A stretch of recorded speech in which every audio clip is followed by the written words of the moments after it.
20 people have been arrested in connection with the recent spate of truck attacks across the country. The Police Minister, Bheki Cele, has just spoken to eNCA reporter Barry Bateman about the latest developments on this increasing violence in the trucking industry. Barry joins us at the top of the bulletin. So the deployment, Barry, good afternoon to you, of the SANDF is a suggestion at this point, no firm decision made. No firm decision made just yet, Jeremy, but it certainly is quite a significant escalation in the police's attempt to try and stem these attacks on the trucks. Now, I just want to tell you, eNCA got wind of a meeting that took place on Wednesday, 2 days ago. Senior police management and various other stakeholders responding to this statement that was issued by President Cyril Ramaphosa, calling for, firstly, condemning the attacks on the trucks, but calling for action. Now, at this meeting, this is where the proposal was put on the table, stating that the SANDF could be called upon to provide support to the SAPS because they are still, or they can be called upon in terms of the Disaster Management Act. You recall that when that was put into play, the state of disaster, it allowed the president to be able to call on the SANDF and deploy them without having to go through the parliamentary process that you ordinarily would go through. So they can do this quite easily and quite quickly without having to go to Parliament. But it does show how seriously, I suppose, that it is the authorities are taking this. There are meetings that have taken place, but just to fill you in on where the Minister Bheki Cele stands, take a listen to what he had to say. The SANDF have not been taken back. Remember, the Disaster Management Act is still there, level 1. Yes, soldiers are there. If it needs be, we are in position to deploy the members of the South African National Defence. And fortunately, the situation we are in, it doesn't need to start from the beginning. It's Minister of Police going to the Minister of Defence, going to the President. But now, the National Commissioner of the South African Police Service can speak with the head of the Defence Force. I think those meetings have already taken place. If it needs be, if there is a need coming up, that I think and I understand myself and I agree that you'll have to deploy it that way.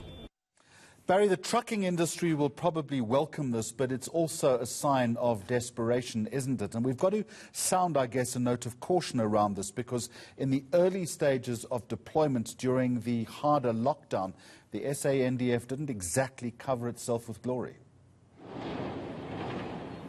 I think you're quite right, Jeremy. I think whenever the SANDF is deployed, we need to be very serious about, or in our considerations for why this is being done, which is exactly why there is a whole constitutional or provisions in the Constitution for the deployment of the SANDF in what would ordinarily be the duties of the SAPS. So in this particular case, I think it would be a last resort. But the immediate questions you ask is, well, where is crime intelligence? Where are the units that ought to be doing the kind of work to protect these highways?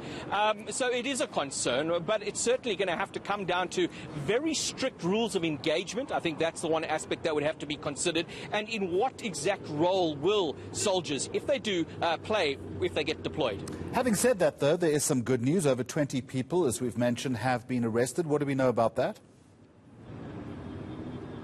Yeah, so Minister Bheki Cele explaining as well. So I asked the question, what is being done? Well, he said over the last 24 hours, there's been a significant increase in the deployment of SAPS and other stakeholders. We've got the traffic police as well and metro police officers where relevant in particular areas. So there has been a significant move there, but there have been some arrests. This would have followed some investigation, people being arrested for public violence and the like. But take a listen to what Minister Cele had to say.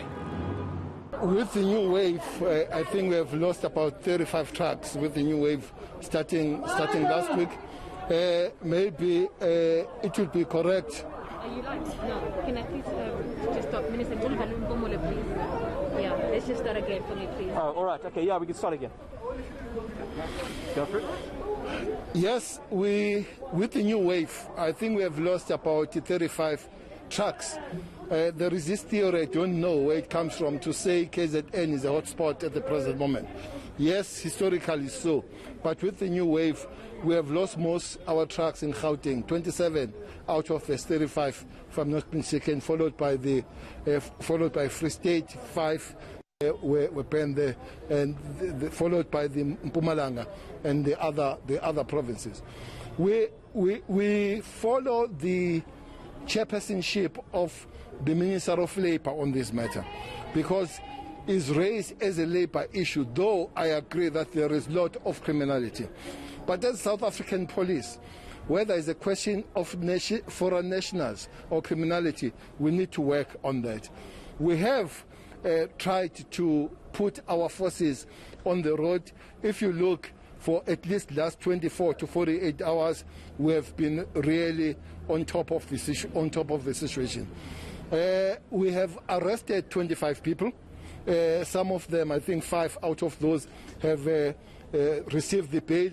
But I'm also glad that there are 5 people that were arrested in July wave in KZN who are still inside, have not received the bail, which means all segments, including the prosecution, were beginning to realize how serious the issue of this truck banning, which is an economic sabotage more than any other thing.